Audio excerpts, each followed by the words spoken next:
শোভা স্বরূপ বানিয়েছি, সৌন্দর্যের জন্য আমি আল্লাহ পাক দিয়েছি। আমার ভাইরা, আমার বন্ধুগণ, আমি লম্বা চওড়া কথা বলি না, কিন্তু যতটুকু সময় কথা বলবো একটা অহেতুক কথা বলবো না, কোরআন থেকে কথা বলবো। সবাই থাকবেন নাকি ইনশাআল্লাহ? আমার ভাইরা, আমার বন্ধুগণ, আল্লাহ পাক বললেন সম্পদ এবং সন্তান তোমাদের জন্য অলংকার স্বরূপ। অলংকার যখন মেয়েরা যখন পরিধান করে তখন মেয়েদেরকে সুন্দর লাগে, তার দেহটাকে, তার শরীরটাকে প্রদর্শন করে সুন্দর দেখা যায়। আল্লাহ পাক বলেন এই দুনিয়ার চাকচিক্য অলংকার হলো সম্পদ আর সন্তান। একজন মানুষের সম্পদ আছে, মাগার একজন মানুষের ওই মানুষটার সন্তান নাই। ওই মানুষটার যত সম্পদ থাক না কেন, ওই মানুষটা কি সুখী নাকি? আবার একজন মানুষের সন্তান আছে 10টা, কিন্তু ওর সম্পদ নাই। আপনারা বলেন ওই মানুষটা কি ভালো আছে? তার মানে একজন মানুষের জীবনে প্রয়োজন সম্পদ এবং সন্তান। যার জীবনে সম্পদ আছে, যার জীবনে সন্তান আছে, আল্লাহ পাক বলেন এটা হলো অলংকার। ওই মানুষের জীবনটা হলো সুন্দর। জোরে কোন সুবহানাল্লাহ। আমার ভাইরা, আমার বন্ধুগণ, আল্লাহ পাক সূরা কাহফের 46 নম্বর আয়াতের মধ্যে এই কথা বললেন, সম্পদ এবং সন্তান তোমাদের জন্য অলংকার।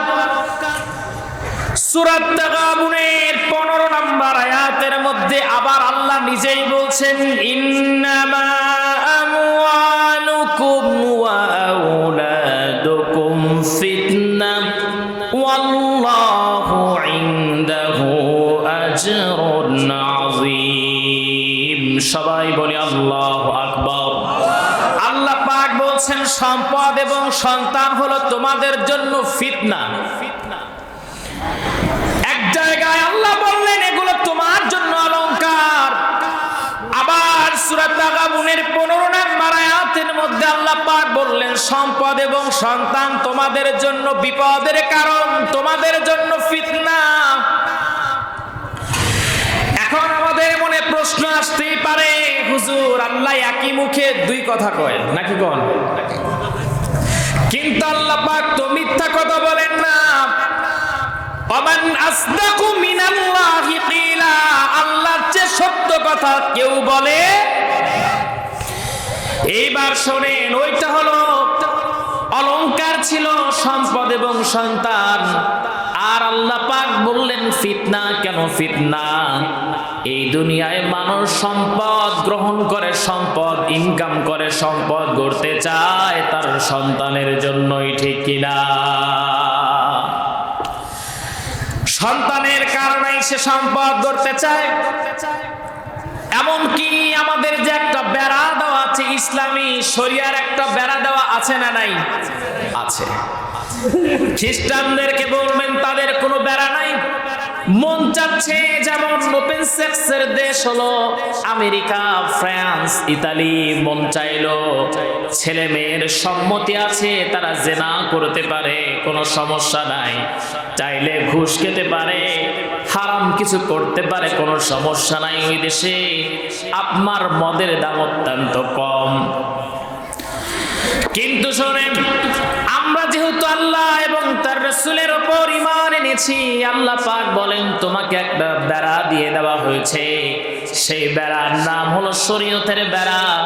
এই বেড়াকে অবার করা যাবে না। তার মানে সম্পদের ভবিষ্যতের কথা চিন্তা করে কখনো আমরা শরীয়তের বেড়াকে অবার করে হারাম ইনকাম করব না।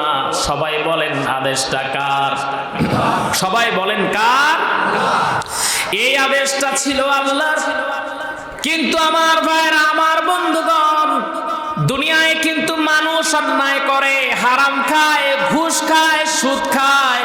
চিন্তা করে আমার সন্তান আছে, আমি যদি মারা যাই আমার সন্তানের ভবিষ্যৎটা কেমন হবে, এই চিন্তা করে ওই লোকটা হারাম পথে ইনকাম করে। আল্লাহ পাক পবিত্র কালামুল্লাহ শরীফের মধ্যে সেটা বলছেন, ফাআম্মা মান তাগা,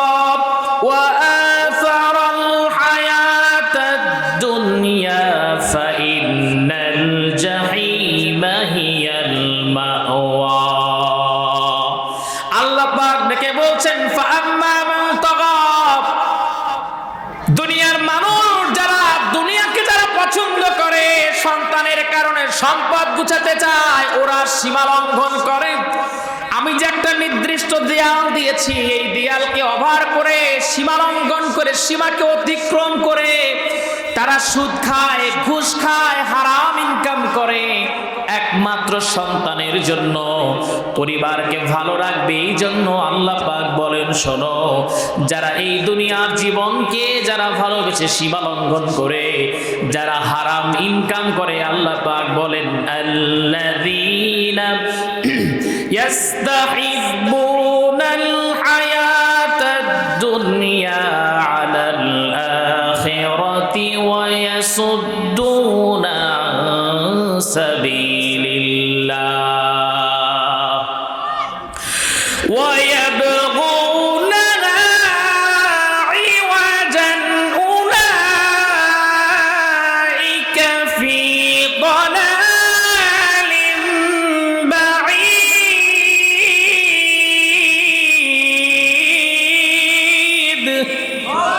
আল্লাহ পাক বলেন যারা দুনিয়ার জীবনকে প্রাধান্য দিয়ে আমি আল্লাহর দেওয়া ওই দেয়ালকে ওভার করে, যারা দেয়ালকে শরীয়তের বিধানকে যারা বিদ্যাঙ্গুলি দেখায়া যারা এই দুনিয়াকে যারা গ্রহণ করতে চায়, সম্পদ গ্রহণ করে হারাম পথে সন্তানের কারণে, আল্লাহ পাক বলেন উলাইকা ফি দালালিন বাঈদ। আল্লাহ পাক বলেন ওই মানুষগুলো ভ্রান্তর মধ্যে, ভুলের মধ্যে, ভুল রাস্তার মধ্যে রয়ে গেছে। নাউজুবিল্লাহ কইবেন না? তার মানে দুনিয়ার জীবনকে আমরা যতই প্রাধান্য দিয়ে দুনিয়াকে ইনকাম করতে যাচ্ছি,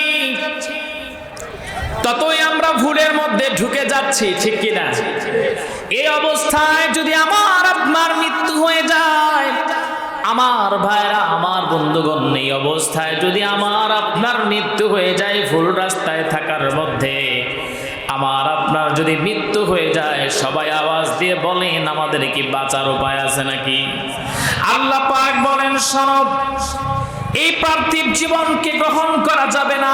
যারা গ্রহণ করবে, ভুল রাস্তার মধ্যে যারা থাকবে, ফাইন্নাল জাহিমা হিয়াল মাওয়া, আমি আল্লাহ পাক তাদের জন্য জাহান্নাম তাদের জন্য রেখে দিয়েছি। নাউজুবিল্লাহ। আমার ভাইরা, আমার বন্ধুগণ, আবার আল্লাহ পাক বলছেন একই আয়াতের মধ্যে, আল্লাহ পাক বলেন শোনো, কিন্তু দুনিয়ার মানুষ আছে যারা দুনিয়াকে প্রাধান্য দেয় না, তারা কি কাজ করে? ওয়া আম্মা মান খাফা মাকাম রাব্বিহি ওয়া নাহান নাফসা আনিল হাওয়া ওয়া আম্মা মান খাফা মাকাম রাব্বিহি ওয়া নাহান নাফসা আনিল হাওয়া ফাইন্নাল জান্নাতা হিয়াল মাওয়া। আল্লাহ পাক বলেন শোনো গোলাম, যদি তুমি আমার সামনে দাঁড়ানোকে যেই বান্দা ভয় করে, দুনিয়ার জীবনকে তারা প্রাধান্য দেয় না, আমি আল্লাহর সামনে দাঁড়াতে হবে ভয় করে, আমি আল্লাহ পাক ওর জন্য একটা জান্নাতি রেখে দিয়েছি। সেই জান্নাতের নাম হলো জান্নাতে মাওয়া। আল্লাহু আকবার। আপনাদের কষ্ট হচ্ছে ভাই? আমি তো আলোচনা স্টার্ট করতেছি মাত্র, সামনে আলোচনা করব ইনশাআল্লাহ। তার মানে আল্লাহ পাক এই আয়াতগুলোর মধ্যে দুইজন মানুষের কথা বললেন যারা সীমা লঙ্ঘন করে, আল্লাহরে ভয় করে না, তারা দুনিয়ার জীবনকে প্রাধান্য দেয়। আল্লাহ পাক বলেন তারা ভুলের মধ্যে রয়ে গেছে। একই অফিসে দুইজন চাকরি করে, দুইজন ব্যক্তি একই পোস্টে চাকরি করে, এই দুইজন মানুষের মধ্যে একজনের বিল্ডিং 10 তলা আর আরেকজন মানুষ টিনের বাড়িতে থাকে। কোন রকম মাস গেলে ধার দেনা করেও চলতে হয়, আর আরেকজন মানুষ 10 তলা পর্যন্ত বিল্ডিং করে ফেলেছে। আমি আমার দেখা একজন লোকের কথা বলছি, আমার নিকটতম আত্মীয়, তিনি কর্ম কমিশনে জব করেন। আমি একদিন ডেকে বললেন শোনেন, আপনি যদি হারাম যদি ইনকাম করেন বছরে কত টাকা ইনকাম করতে পারবেন? লোকটা ডেকে বলল শোনো, আমি যদি ইনকাম করি সর্বনিম্ন বছরে 1 কোটি টাকা ইনকাম করতে পারবো। কিন্তু ওই আল্লাহর গোলাম বলে মাস শেষে আমাকে অনেক সময় ঋণও করতে হয়, আর ওই অফিসারের একটা পিয়ন আছে, সেই পিয়নের ঢাকাতে 2টা বাড়ি। পিয়নের কয় বাড়ি? 2 বাড়ি। কাকতালীয় ভাবে ওই 2জন মানুষের বাড়ি হলো সাজাদপুর। একদিন আমাকে বলতেছে যে আমি গ্রামে গেছি, আর আমারে কইতেছে যে আমার যে পিয়ন, ওই পিয়নকে উদ্দেশ্য করেই বলতেছে, মানে আমাকে বলছে যে স্যার আপনি কি অমুক স্যারের চেনেন? মনে মনে কইলাম ওর স্যার হইলো কেমন, ও তো আমার পিয়ন। কথা বোঝা যায়? আমার ভাইয়ের, আমার বন্ধুগণ, আল্লাহ পাক বলেন শোন, যারা আমাকে ভয় না করে, যারা দুনিয়াকে যারা প্রাধান্য দেয়, তাদের জন্য জাহান্নাম রেখেছি। আর যারা আমি আল্লাহর সামনে দাঁড়ানোকে ভয় করে, আমি আল্লাহ পাক ঘোষণা করছি তার জন্য রয়েছে জান্নাতে মাওয়া। আমার ভাইয়ের, আমার বন্ধুগণ, এখন অনেকেই বলতে পারেন হুজুর তার মানে কি আমি ইনকাম করব না, টাকা গুছাবো না? কেন গুছাবেন না? গুছাবেন। আল্লাহ পাক বলেন সম্পদ এগুলো তোমার জন্য হলো পরীক্ষা।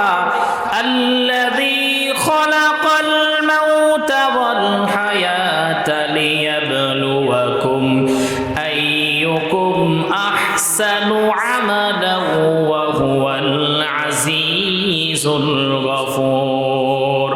আল্লাহ পাক বলেন মৃত্যু এবং জীবন, এই যে আমি দুইটার মাঝামাঝি সময় তোমাকে আমি আল্লাহ পাক দিয়েছি, তার মাঝখানে তোমাকে আমি আল্লাহ পাক পরীক্ষা নিব।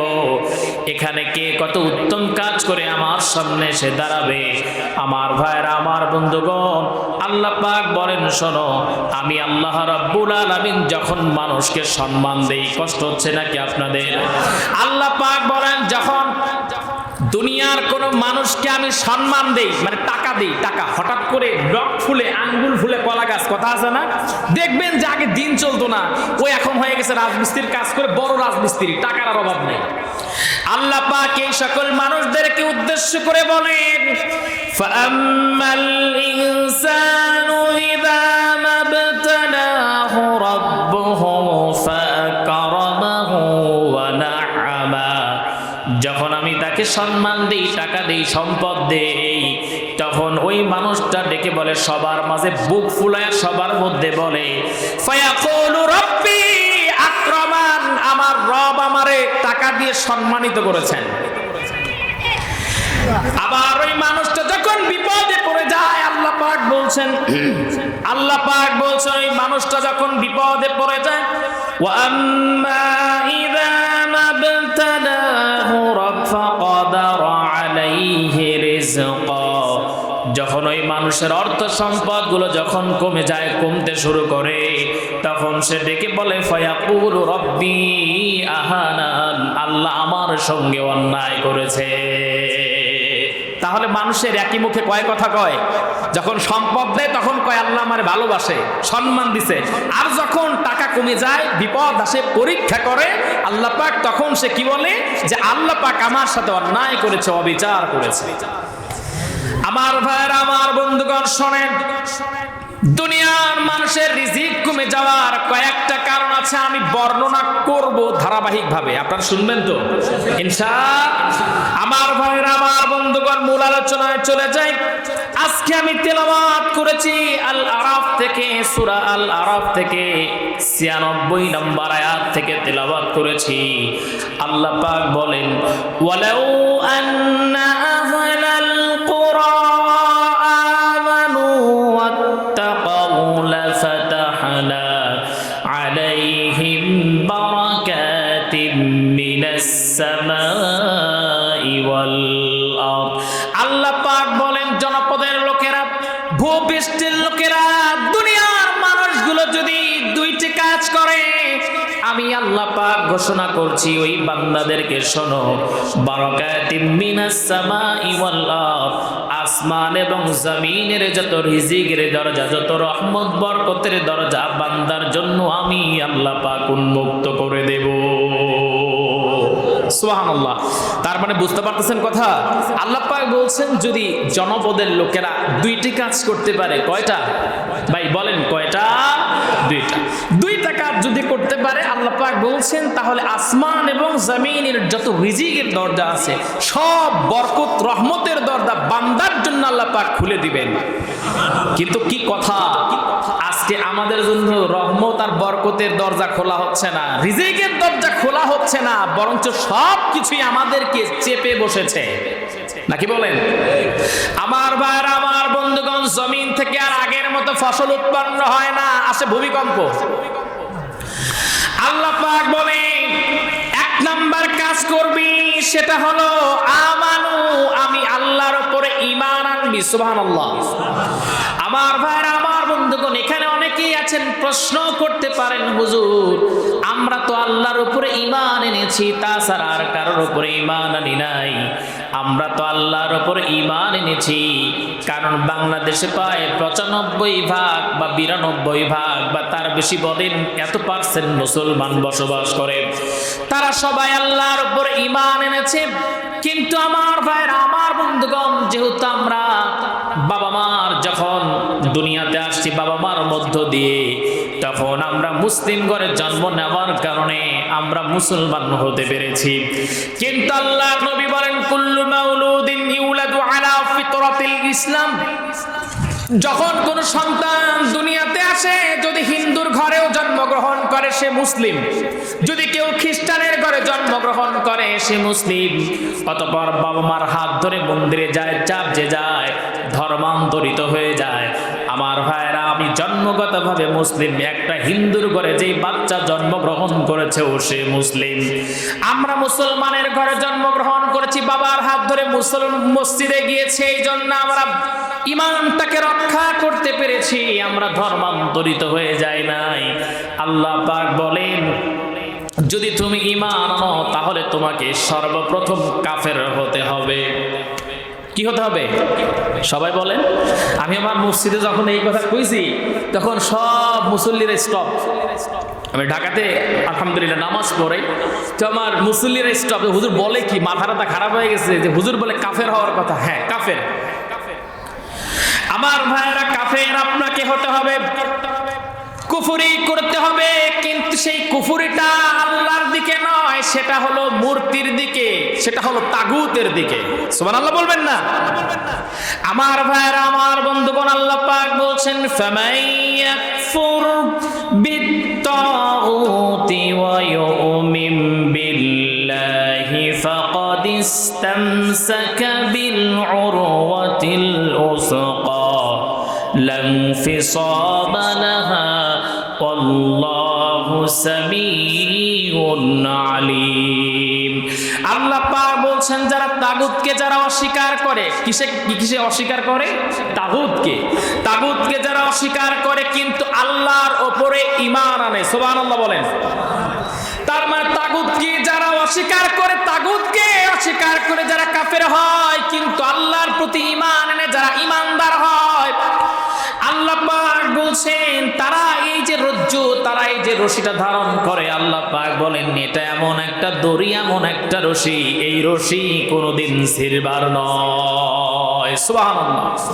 আমার ভাইরা, আমার বন্ধুগণ, সাহাবীরা ঈমান এনেছেন, আমাদের মতো নয়। ঈমান আনতে গিয়া সাহাবায়ে কেরামকে অত্যাচারের সম্মুখীন হতে হয়েছে। বিশেষ করে সাহাবায়ে কেরামের কথা বাদ দেন, এমন কোন নবী নাই, সামান্য দুই চারজন নবী ছাড়া, যাদেরকে আল্লাহ পাক রাষ্ট্রীয় ক্ষমতা দান করেছিলেন প্রাথমিক দিকে, তারা ছাড়া কিন্তু বিপদের সম্মুখীন সব নবীরাই হয়েছেন। আমার আপনার নবী, বুখারী শরীফের হাদিস এটা, নবীজি সাল্লাল্লাহু আলাইহি ওয়াসাল্লাম কেমন অত্যাচারের সম্মুখীন নবীজি হয়েছেন। বুখারী শরীফের হাদিসের মধ্যে আসছেন, একদিন দুপুর বেলায় কাবা শরীফকে সামনে রেখে আমার আপনার নবীজি সাইয়্যিদুল কাওনাইন রাহমাতাল লিল আলামিন, তিনি গিয়ে কাবা শরীফকে সামনে রেখে নবীজি আমার সিজদায় পড়ে গেছেন। আমার ভাইরা, আমার বন্ধুগণ, নবীজির সিজদা আর আমাদের সিজদা পার্থক্য আছে না নাই? আমরা সিজদায় যাই, মুরগি যেমন করে চাউল খায় ওই রকম চাউল খাওয়ার মতো সিজদা করি। আর নবীজি সিজদা করেছেন, নবীজি যখন সিজদায় পড়ে গেছেন, হযরত আয়েশা বলেন মাঝে মাঝে মনে হতো আল্লাহর নবী সিজদায় চলে গেছেন, আল্লাহর নবী জীবিত আছেন নাকি মৃত্যু বরণ করেছেন। আমার মনে যখন সন্দেহ হতো, আমি তখন আমার নবীজির পায়ের বৃদ্ধাঙ্গুলিতে অথবা পায়ের তলার নিচে আমি একটু সরসরি দিতাম। কেমন সিজদায় পড়ে থাকতেন লম্বা করে। তার কারণ হলো সিজদার মধ্যে আছে মজা, সিজদার মধ্যে আছে শান্তি, সিজদার মধ্যে আছে বরকত। আল্লাহর নবী বলেন, আকরাবু মা ইয়াকুনুল আবদু মির রাব্বিহি ওয়া হুয়া সাজিদ। বান্দা যখন সিজদায় পড়ে যায়, আল্লাহ পাক বলেন, শোনো, যখন তুমি সিজদায় পড়ে যাও, তুমি মনে করতে পারো তুমি কার্পেটের উপর সিজদা করেছো, ফ্লোরের উপর সিজদা করেছো, কিন্তু আমি আল্লাহ পাক বলছি না, আমি আল্লাহ পাক তোমার কপালের নিচে আমার কুদরতি দুটি কদমখানা দিয়ে নিকটবর্তী হয়ে গেছি। রাতের আধারে যারা সিজদাতে রয়, দু চোখের শ্রুতে নদী যেন বয়, ছলনার হাতছানি যতই ডাকুক, ছলনার হাতছানি যতই আসুক, পিছনে ফিরেও তাকায় না। যাদের হৃদয়ে আছে আল্লাহর ভয়, তারা কভু পথ ভুলে যায় না। আল্লাহর প্রেম ছাড়াই দুনিয়ায় কারো কাছে কোনো কিছু চাই না। আল্লাহু আকবার। আমার ভাইরা, যখন নবীজি সিজদায় পড়ে গেছেন, তখন একজন কাফের আসছেন। কাফের এসে গলায় তার গামছা ছিল, সেই গামছাটা নবীজির গলার নিচ দিকে ঢুকিয়ে দিয়েছেন। উপর দিকে গামছাটা নিয়ে ডান সাইডের গামছাটা বাম সাইডে, বাম সাইডের গামছাটা ডান সাইডে নিয়েছে, নিয়ে ফাঁস দেওয়ার মতো করে এমন টান মেরেছে, নবীজির কণ্ঠনালী, শ্বাসনালীটা গামছা যখন চাপ মেরেছে সেটাও চেপে গেছে, কণ্ঠনালীটা চেপে গেছে।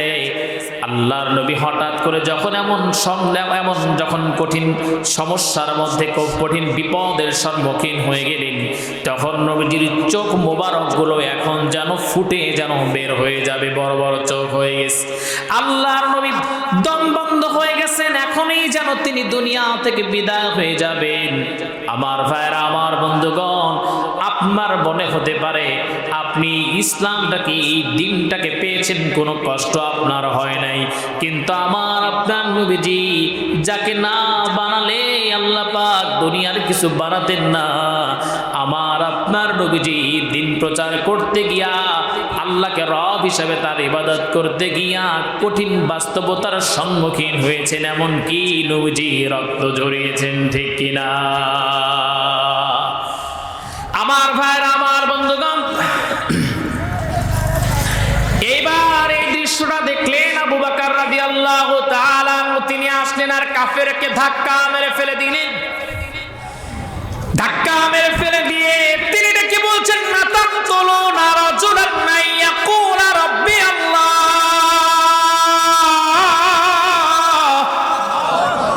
এই মানুষটা বলেছে আমার রব আল্লাহ, এই জন্য তোমরা তারে মেরে ফেলবা নাকি? আমার ভাইরা, আমার বন্ধুগণ, এমন বাস্তবতা, এমন কঠিন সমস্যার সম্মুখীন, অত্যাচারের সম্মুখীন আমার আপনার নবীজি হয়ে গেছে।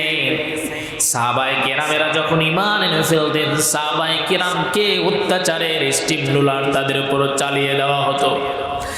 একজন সাহাবী, তখন তিনি মুসলমান হন নাই, একদিন তিনি ফলো করতে লাগলেন। ফলো করতে করতে সবার চরিত্রকে তিনি খুঁজতে খুঁজতে একজনের চরিত্রে তিনি মুগ্ধ হয়ে গেলেন। তিনি আর কেউ নন, আমার আপনার নবীজি সাইয়্যিদুল কাউনাইন রাহমাতাল লিল আলামিন। তার চরিত্রে মুগ্ধ হয়ে গেলেন। আল্লাহর এই গোলাম, তিনি চাচার কাছে লালন পালন হচ্ছিলেন, লালিত পালিত হচ্ছিলেন। চাচার সঙ্গে খাবার খেতে বসে চাচাকে ডেকে বলছেন, চাচা, আপনার কি মনে হয় আরবের মধ্যে সবচেয়ে সুদর্শন সুন্দর মানুষ এবং তার চরিত্র আখলাক সুন্দর, এমন একজন মানুষের নাম যদি একটু আপনি বলতেন? এই কথা বলা মাত্রই চাচা ডেকে বলছে, ভাতিজা, যদিও তাকে আমরা পছন্দ করি না, কিন্তু সত্যি কথা যদি বলি, তাহলে এই মানুষটার মতো সুন্দর মানুষ আর হতে পারে না। সে আমার জানা মতে আব্দুল্লাহর ছেলে মুহাম্মদ বিন আব্দুল্লাহ। ইন্নুয়া খোকা বরনা কই नुसरफ ही नहीं है सरतार तुम्हारा रुपए ज़ैबा नजरा या रब दिखा दिया दिखी शब जलवाए हदी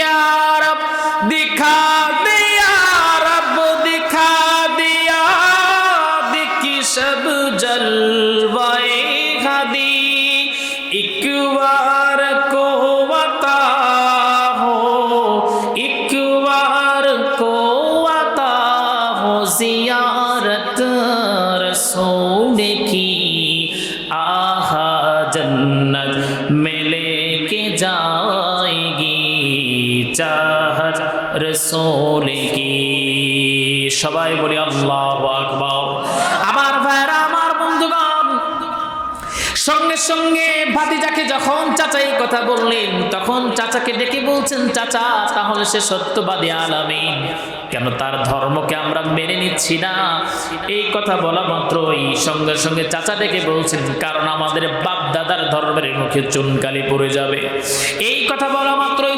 ভাতিজা ডেকে বলছেন চাচা এত বড় সত্যকে যদি একটা মিথ্যার ছোট্ট ঠুনকো মিথ্যার কারণে যদি লুকাতে হয় আমি ঘোষণা করছি সবাই ডেকে বলবেন সবাই আমার ঠোঁটের সঙ্গে ঠোঁট মিলিয়ে বলবেন লা ইলাহা ইল্লাল্লাহু মুহাম্মাদুর রাসূলুল্লাহ